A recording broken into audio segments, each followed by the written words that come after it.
The basic principles and broader context of electricity supply were considered in Module 1, but now it is time to look at things a bit closer to home as this module explores the situation in Wales at a national level.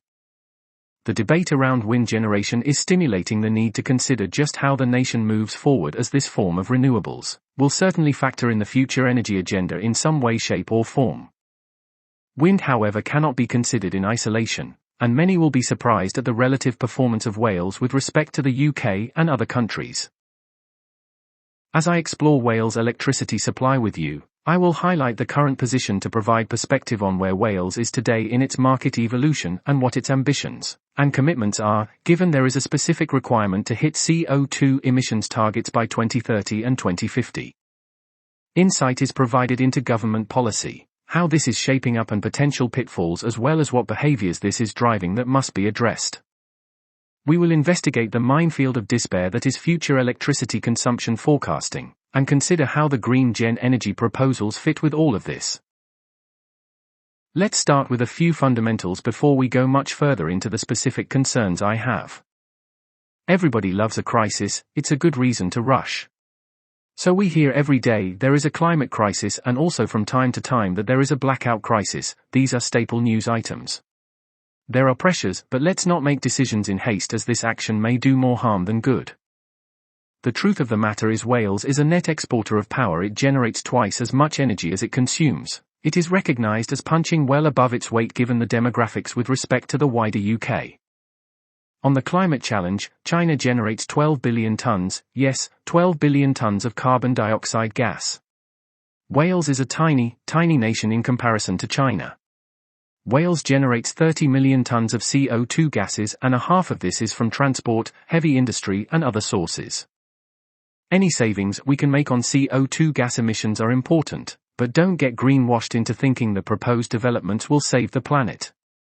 Wales' total emissions, everything, are less than 0.08% of global emissions, and the proposed green gen developments represent a small and insignificant saving against the Wales total.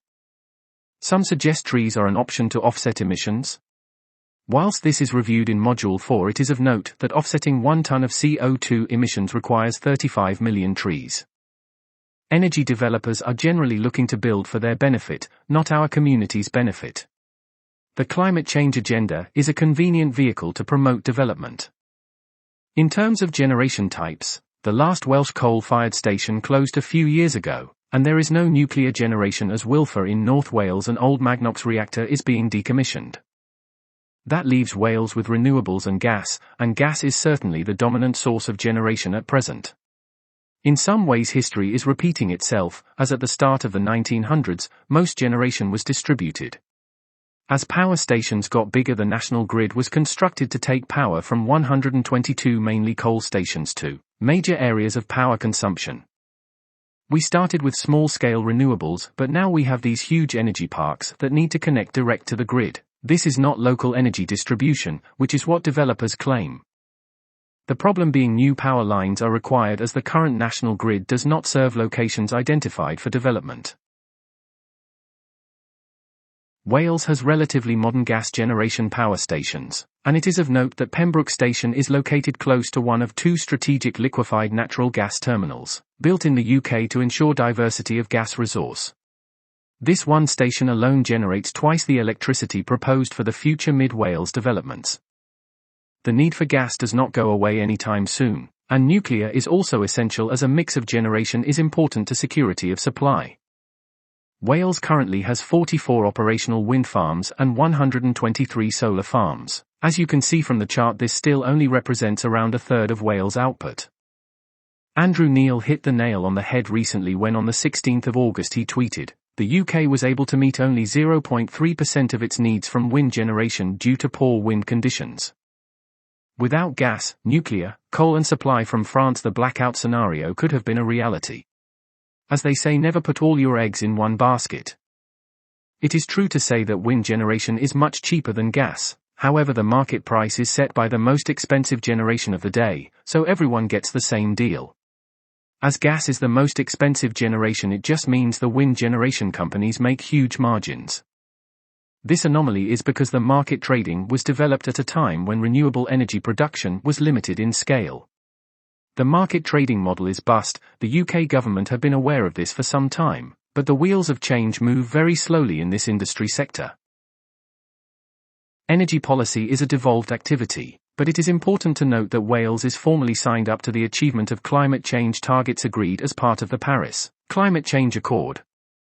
The targets are challenging, and most countries have made a measured and relatively slow start given the actual target dates are some ways off yet. It is of note, however, that Wales is ahead on its reduction aims, having significantly overachieved on its 2020 target. The Welsh government seems hell-bent on being first across the finish line no matter what it takes, and this in itself appears to be leading to poor business and regulatory practices and general governance issues. Some of the significant concerns relate to planning and approvals. The general framework for planning decisions is set out in the Welsh Government's Future Wales 2040 plan. As part of the governance framework, the Welsh Government has elected to become the decision maker for 26 proposed wind farms and 36 solar farms. This is under the auspices that these projects are developments of national significance, or DNS for short. The planning approach is aimed at driving through change quicker, and a number of pre-assigned or designated areas have been identified as locations for new developments, although developers are also looking outside of these. Many of the checks and balances that existed under the previous local authorities' planning regime appear to have been removed or circumvented. This is leaving our countryside communities open to impose changes on livelihoods and well-being. It is also of note that the future plan has largely ignored offshore wind and other opportunities, and the Campaign for Rural Wales is petitioning the government to get this addressed and incorporated into the plan. It is probably true to say that onshore wind is seen as the fastest and easiest route to achieving government targets, and contrasts with the position in England where the preference up until quite recently has been to build wind farms offshore. This strategic planning approach seems to ignore the fact that even if energy consumption experiences the significant doubling of electricity demand the Welsh Government has forecast, future offshore generation alone has the potential to ensure Wales is still delivering twice as much energy as it needs without any further onshore developments. The energy policy and revised planning framework certainly makes it easier for developers and looks to be quite lucrative. Given the new regime, developers are speculating and overloading planning and administrative resources. This has the potential to lead to further dilution of planning controls. As previously mentioned, the overriding driver is to reach net zero CO2 gas emissions. In practical terms, this means looking to reduce the amount of CO2 produced as part of the electricity generation process, and then offset the remainder through organic or inorganic carbon capture and storage initiatives. Whilst this aim is admirable in the drive to prevent climate change, the forecast and targets are idealistic rather than based in a sense of reality. That doesn't mean we shouldn't be ambitious, but we do need to be sensible in terms of what is both practical and possible. The general record for delivery of larger-scale energy projects is poor. Smart meter rollout, due to complete by 2020, is delayed to 2025. Installation of 300,000 electric vehicle charging points needed in the UK by 2030 is forecast to be 2 decades late. Key infrastructure build rate data released for 2022 is not good reading either. Up to 16 gigawatts of new generation is now required every year for the UK, to meet the latest 2035 target. The average build rate for 2017 to 2021 was 3.2 gigawatts, less than a quarter of what is needed. The highest ever annual build rate in the UK was recorded in 2017, with 6.5 gigawatts of gas and renewable generation brought online, less than half of what is now required each year. To replace aging power plants and ensure enough generation is built to meet peak demand requirements, the UK needs to build between 159 and 203 gigawatts of new generating assets by 2035, the equivalent of building the UK's entire energy system twice over in less than 13 years. It is important to be progressive in energy infrastructure development with respect to renewables, but it also needs to be realistic in terms of ambition and not come at the expense of our communities and natural environment. We shouldn't just cast aside what we have and need. There are now more potential projects than we have resources to handle. We don't have enough technical planners, enough engineers, or administrative resources to process potential developments.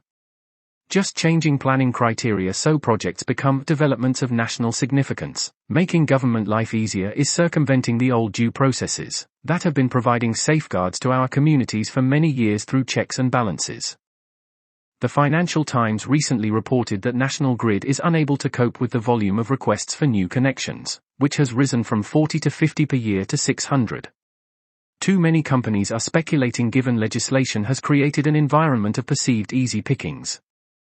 We should be raising the bar to deliver fit-for-purpose development plans that present an achievable way forward, protecting our community's future, not lowering the bar and destroying so much that is good about Wales. Energy policy must show due consideration to our communities and not be a net-zero government vanity project. Fewer, better planned schemes required, need to stop the free-for-all that will damage our local environment. When you consider the shortfalls of energy policy and consider adverse business behaviors it is driving, it is evident that it is time to revisit it, as much appears to have changed since it was originally prepared. This is supposed to be a living document, so change shouldn't be a problem. But many decision-makers appear to use it as a means of shying away from engaging communities, onboarding their concerns and needs. Many of the things identified here have already been touched upon earlier, however, all points are relevant and directly relate to what I am going to explore with you now. So, I have mentioned the Welsh Government electricity consumption for 2050 several times, but again want to reflect on where we are, and where we are headed. The first thing to note is that whilst we keep talking about electricity consumption, the red line shown on the chart, an expected growth, over the last few years it has been in decline. It reduced by 20% between 2005 and 2021. And whilst I only have the general UK data to hand for the most recent updates, these show that Q1 this year is 5.7% lower compared to the same period last year. These substantial reductions relate to industrial and domestic users.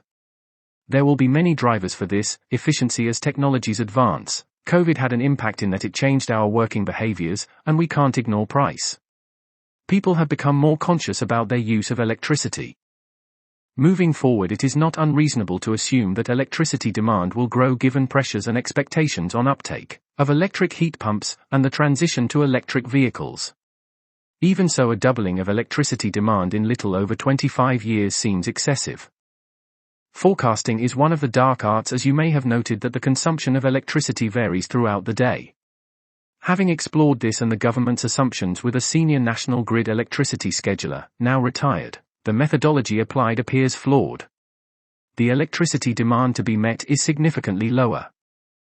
This challenge is further compounded, considering matters such as the backlash against electric heat pump costs and slow take-up of electric vehicles, and makes the forecast figure look even more inflated.